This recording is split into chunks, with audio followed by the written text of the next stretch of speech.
C'est se mettre à niveau. C'est télécharger le nouveau logiciel. C'est se synchroniser avec la nouveauté. C'est s'adapter à une nouvelle situation. Je donne un exemple. Tu as grandi avec papa et maman. Et puis un jour, les parents meurent. Tu dois télécharger une mise à jour d'un orphelin qui peut vivre avec Dieu et comprendre que le Père éternel est plus grand que le Père terrestre qui est parti. Il y a des gens qui peuvent vivre avec papa, maman. Si papa et maman ne sont plus là, c'est fini. Ils restent dans un deuil éternel. Mais tu dois télécharger un nouveau toi. Dieu aussi a créé un homme qui est capable de vivre sans papa et sans maman. Et tu dois être capable de vivre sans ton père et sans ta mère.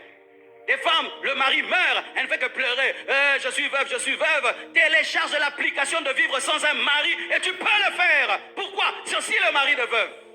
Alléluia. Il y a des gens, ils ont la spiritualité. Quand ils ont un pasteur derrière eux, ils ont des frères et sœurs derrière eux. Il va en URSS, il n'y a pas de chrétien, il ne connaît personne, il abandonne la foi. Télécharge la capacité d'avoir une intimité dans la solitude, même si personne ne parle ta langue. Adaptez-vous à vos nouvelles situations. La vie ne va pas te suivre, c'est toi qui dois t'imposer sur elle. Oh, donne-moi la main. Donne-moi la main. Tu te réveilles le matin, le projet, j'aurai une belle journée. Tout le monde sera gentil avec moi. Tu entres dans le bus, on marche sur tes pieds. Tu entres comme ça, on t'insulte. Tout d'un coup, tu sens que ta journée est en train de se gâcher. Maintenant, tu dis, oh, je dois rentrer vite à la maison. Ma journée se gâche. Non, télécharge maintenant la connaissance de Dieu par rapport à cette situation où tu as la capacité de garder la paix malgré que la barque est agitée. Alléluia. Tu as la capacité de garder la joie malgré qu'autour de toi, il y a la colère. Tu entres dans une chambre, au-dedans de toi, la chambre de ton esprit, et tu ne subis pas ce qui se passe au derrière, autour de toi. Vous savez, le jour qu'on a organisé Équilibre, tu t'imagines, tu organises ta première conférence internationale. Ce jour-là, la lumière ne fonctionne pas bien. Les écrans ne fonctionnent pas bien. Il fait noir. Tout est bizarre. Les insectes s'invitent pendant la prédication et tu dois prêcher. Vous savez ce que j'ai fait? J'ai oublié tout ce qu'il y avait. Je ne voyais plus les insectes. Je ne voyais plus le noir. J'étais avec Jésus-Christ en train de prêcher devant Jésus-Christ. Parce que quand je vous prêchais, je ne vous voyais même pas. Je ne voyais rien. Mais je me prêchais à moi-même et je prêchais à Jésus. Quand je suis descendu, on m'a dit, tu as bien prêché. Mais j'ai prêché à qui? Mais si j'étais incapable de télécharger un nouveau moi, capable de prêcher dans des circonstances mauvaises, j'allais dire, rentrez et demain je prêcherai. Si j'osais le faire, ça allait échouer. Frère, ayez la capacité de t'adapter à de nouvelles situations. Ayez la capacité de t'adapter à des surprises. Ayez la capacité de t'adapter à des surprises. Je répète, ayez la capacité de t'adapter à des surprises. Ce n'est pas toi le maître des temps des circonstances. C'est Dieu qui est le maître des temps des circonstances. Et des fois, tu auras des surprises. Je ne m'attendais pas. Je ne m'attendais pas. Je ne m'attendais pas. Arrêtez de pleurer sur je ne m'attendais pas. Pourquoi Dieu m'a fait ça? Pourquoi? Arrête de poser les questions. Les questions engendrent des questions. Assume, gloire à Dieu. Maintenant, je m'en sors comment? Je fais comment? Je vends quoi? Je cherche quoi? Je vais où? Que dit Dieu dans cette situation? Sharabo Sakabaya. Endalaba Shakalabraya. Alléluia. Et tu découvriras que cette situation est la meilleure de ta vie parce qu'elle va manifester le géant qui est en toi, le guerrier qui est en toi, le bagarreur qui est en toi, l'homme fort qui est en toi. Pourquoi papa est mort? Pourquoi papa est mort? Arrête de pleurer, papa est mort, il est déjà mort. Maintenant, comment je vais vivre sans un père? Comment je vais vivre? Comment je vais finir mes études? Comment je vais devenir fort? Comment je vais faire? C'est ça que tu dois te poser comme question. On te chasse du travail et puis tu fais que pleurer. Même si tu pleures, est-ce qu'on va te réengager? Comment je vais vivre? Comment je vais payer la maison alors qu'on m'a chassé du travail? Comment je vais nourrir mes enfants alors qu'on m'a chassé du travail? Tu pleures, tu pleures. Pourquoi on m'a chassé? C'est l'injustice. Même si tu dis ça, ici les syndicats ne marchent pas. Au Congo, les syndicats ne marchent pas. Tu dis, Seigneur, qu'est-ce que je dois faire? Et tu découvres, je suis appelé à être le chef de moi-même. Je suis appelé à être le patron de moi-même. Alors qu'est-ce que je vais faire? Je vends mes chaussures, je vends ma veste, je vends ma ceinture, je vends ma montre et je prends $500 et j'investis dans une affaire sous l'onction de l'esprit. Oh, vous qui croyez que Dieu est tout puissant, comment tu ne peux pas croire que Dieu peut multiplier $500? Je viens de Lubumbashi. un jeune garçon m'a reçu, c'est lui qui me dirigeait, qui me prenait dans sa voiture. Le premier jour, une Jeep, deuxième, une autre Jeep, troisième, une autre Jeep. Ce garçon il avait 3 ou 4 Jeeps. Et puis en cours de route, il me dit, le frère Jérémie t'a salué. J'ai dit, quel Jérémie? Il me dit, non, Jérémie de la Compassion Kinshasa t'a salué. J'ai dit, ah, tu le connais? Il dit, oui. Ce frère-là est celui qui m'a donné mon capital pour commencer les affaires. Et vous savez, je m'imaginais qu'il lui avait donné 10 000 $, 50 000. Et puis, j'ai dit, qu'est-ce que il t'a donné combien? Tu sais, il lui a donné combien? Imaginez un peu. 300? 500? Ce garçon-là est il est en train de devenir, il va devenir bientôt un millionnaire. On lui a donné combien? 500? 1000? 2000 $? On lui a donné 100 $. Avec 100 $ aujourd'hui, bientôt ce jeune garçon sera un millionnaire. Tu sais ce qu'il a fait? Il n'est pas allé au restaurant. Tu sais ce qu'il a fait? Il n'a pas acheté une chaussure. Tu sais ce qu'il a fait? Il n'a pas acheté une ceinture. Il a pris 100 $, il est allé en Zambie, il a acheté du savon. Et il était le premier à amener ce genre de savon à Lubumbashi. Et aujourd'hui, il est le représentant de cette marque de savon à Lubumbashi. Alléluia.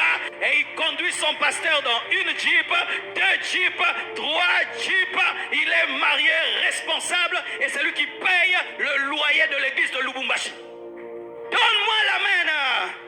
Mongwa Mukeza la raté, Mayele Ndeza la raté. En français, il n'y a pas de petites sommes, il n'y a qu'un problème d'intelligence. Il n'y a pas de petites sommes, il n'y a qu'un problème d'intelligence. Donne-moi la main.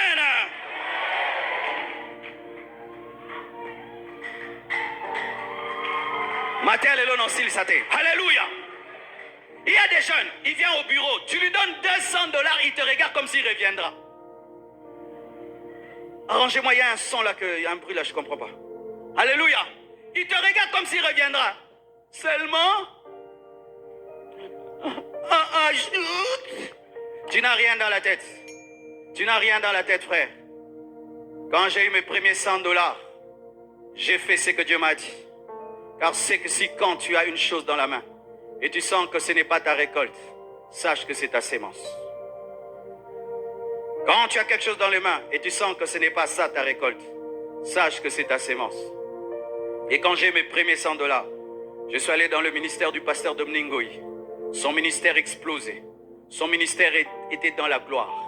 Vous savez ce que j'ai fait? J'ai prié. J'ai dit, Dieu, tu es en train de bénir cet homme. Son église grandit. Même si je prends ces 100 $, je les bouffe, ça ne va pas changer ma vie. Mais je les mets dans le ministère de cet homme de Dieu. Que cette onction qui est sur sa vie vienne sur ma vie. Aujourd'hui, l'église Compassion atteint des fois 10 000 personnes lorsque nous tenons des actions. C'est venu dans ma vie. Frères et sœurs, arrêtez de vous plaindre des surprises, mais adaptez-vous aux surprises. Adaptez-vous aux surprises. Adaptez-vous aux surprises. Adaptez-vous aux surprises. Adaptez-vous aux surprises. Et s'il y a quelque chose que j'aime au Congo, c'est que tu peux voir une Toyota, mais qui a un moteur de Mercedes. Adaptation, vrai ou faux? Alléluia. Les mécaniciens du Congo font des miracles. Tu vas voir. Il fut un temps, j'avais une voiture, j'avais fabriqué moi-même une voiture. J'aime beaucoup les Ferrari, mais je n'ai pas l'argent d'acheter une Ferrari. Alors j'avais un ami, il avait une Toyota qui avait la forme d'une Ferrari. Il avait garé, je l'ai acheté, je crois 1000 $. Et après, j'ai cherché des pneus. Les pneus, c'était les pneus d'une Golf. Le moteur, je crois, c'était Mazda. Et puis les chaises, je ne sais pas c'était quoi. Moi-même, j'ai fabriqué la voiture, mes frères. Je me suis adapté. J'ai créé ma Ferrari dans ma canicie. Alléluia. Adaptez-vous, adaptez-vous, adaptez-vous. Il n'y a pas de nourriture à la maison, arrête de pleurer. Prends le riz, prends les mafutambila. Mais, alléluia, mets le sel, bénis ça, que les enfants puissent manger. Arrête de dire, il y a rien, il y a quelque chose. Ouvre tes yeux. Prends même la nourriture d'hier, réchauffe ça, mets les piments, bénis ça, que les enfants ne meurent pas. Demain, tu vas donner les hamburgers. Demain, tu vas donner les makemba. Mais que les enfants ne meurent pas. Donne-moi la main. C'est pourquoi moi, j'aime pas les filles qui n'ont jamais souffert dans la vie. Les enfants des riches, c'est mieux qu'ils se marient entre eux. Oui, je suis très sérieux. Les enfants des riches, c'est mieux qu'ils se marient entre eux. Moi, j'aime des enfants de riches qui ont connu et la pauvreté et la richesse. Le jour où tu passes par des moments difficiles, elle sait réchauffer la nourriture d'hier. Mais celle qui n'a jamais réchauffé, elle a jeté. Où est la nourriture d'hier? Mais chérie, quelle nourriture d'hier? Mais j'ai jeté ça dans les poubelles, j'ai donné au chien. Ah! Tu as donné à qui? Donne-moi la main. Tu dois t'adapter, tu dois t'adapter. Mise à jour. Jean-Paul, il sait vivre dans la richesse et dans la pauvreté. Tu sais vivre dans la richesse et dans la pauvreté. Tu me mets dans de bonnes conditions, je prêche. Dans de mauvaises conditions, je prêche. Faut pas être un serviteur de Dieu trop capricieux. Tu ne sais prêcher que dans le luxe. Non, tu as un problème. Un jour, tu iras quelque part, il n'y a pas de micro, il n'y a pas d'électricité, il n'y a pas d'ordinateur, il n'y a pas d'écran, il n'y a pas de baffle retour. Mais il y a le Saint-Esprit, il y a la parole, il y a des âmes qui doivent être guéries. Tu t'adaptes et tu sauves les âmes.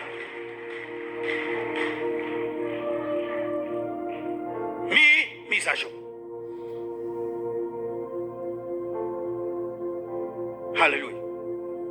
C'est celui-là, il faut le débrancher, celui-là. Alléluia. C'est se mettre à niveau. C'est télécharger le nouveau logiciel. Se synchroniser avec la nouveauté. C'est s'adapter avec une nouvelle situation. C'est renouveler son intelligence. C'est utiliser les nouvelles technologies. C'est capter et appliquer la nouvelle intelligence. C'est recevoir et appliquer les nouvelles connaissances et informations. C'est changer, s'améliorer, se recycler. Dites changer. Ne peut accepter de changer que celui qui est humble. Les personnes orgueilleuses ne changent pas. Elles ont toujours raison. C'est quand tu vois, ils gardent un look, mais qui ne marche plus. Amen. Tu sais, il y a des looks de 1970, c'était bien là-bas. Si tu amènes ça aujourd'hui, on va croire que tu es un clown. Mais en ces temps-là, c'était bien. Mais il y a des gens comme ça. Ils ne changent pas. Est-ce que tu as des défauts? Moi, je n'ai pas des défauts. Est-ce que tu as des problèmes? Je n'ai pas des problèmes. Est-ce que tu te reproches quelque chose? Moi, je ne me reproche rien. Est-ce que tu as des choses à apprendre? Je connais tout. Et qu'est-ce que d'ailleurs je vais t'apprendre? Ces personnes-là ne changent pas parce qu'elles manquent d'humilité. Chaque fois que j'ai accepté de télécharger une mise à jour, c'est parce que j'étais humble par rapport à la proposition du logiciel qui me disait « Tu as un ancien logiciel, tu dois accepter un nouveau. » De la même manière, chaque fois que Dieu voudra faire de toi un homme nouveau, une femme nouvelle, tu dois être humble. Tu dois manifester que tu reconnais que ta dimension présente n'est pas suffisante et n'est pas parfaite. Amen. C'est recevoir, appliquer la nouvelle connaissance et information. C'est changer, s'améliorer, se recycler. C'est aller de gloire en gloire. Alléluia. De gloire en gloire. Dites de gloire en gloire. Sur le plan spirituel, de gloire en gloire. Sur le plan intellectuel, de gloire en gloire. Sur le plan physique, de gloire en gloire. Sur le plan de tes finances, de gloire en gloire. Je prie que tu prospères et que tu ailles de gloire en gloire. Je prie que tu ailles de gloire en gloire.